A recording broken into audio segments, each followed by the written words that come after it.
Halo semuanya, apa kabarkah kalian saat ini? Ya, saya harap kalian semua dalam keadaan yang senantiasa baik-baik saja.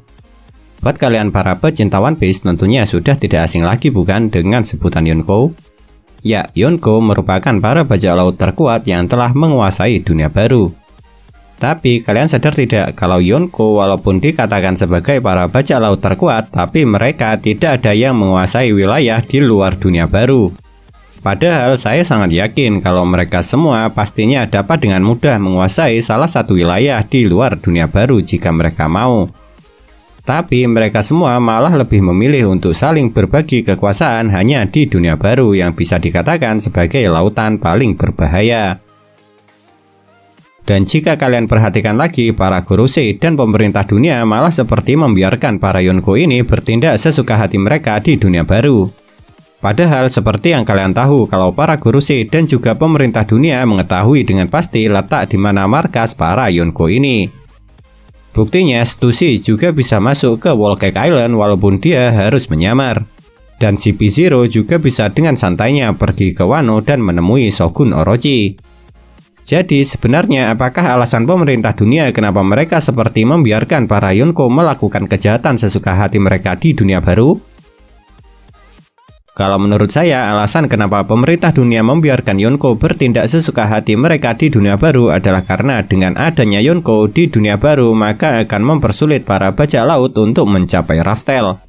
Karena memang dengan adanya Yonko yang memiliki kekuatan tempur yang sangat kuat akan menjadi penghalang terkuat bagi pemerintah dunia untuk menyembunyikan Pulau Raftel. Karena pemerintah dunia tidak ingin ada orang lain lagi yang bisa mencapai pulau itu. Dan karena Yonko hanya menguasai dunia baru, mereka akan sulit untuk menambah kekuatan dan daya tempur mereka. Oleh sebab itu, para Yonko sampai sekarang juga tidak bisa untuk saling bertarung satu sama lainnya karena kekuatan mereka semua bisa dikatakan berimbang.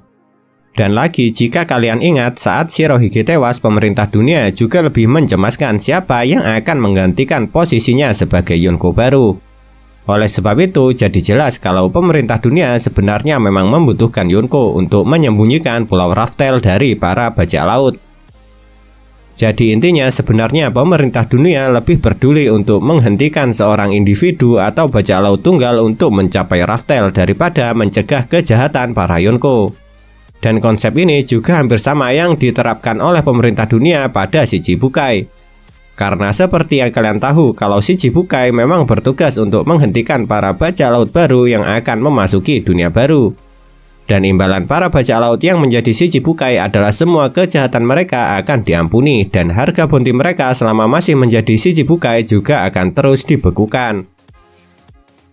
Nah, itulah pendapat saya mengenai alasan kenapa Gorosei dan pemerintah dunia malah membiarkan para Yonko berlaku sesuka mereka di dunia baru.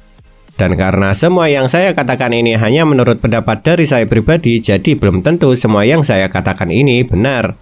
Karena memang yang mengetahui pasti kebenaran kenapa pemerintah dunia seperti membiarkan para Yonko hanyalah Eiichiro Oda seorang. Karena dialah pencipta serial One Piece yang telah mendunia ini.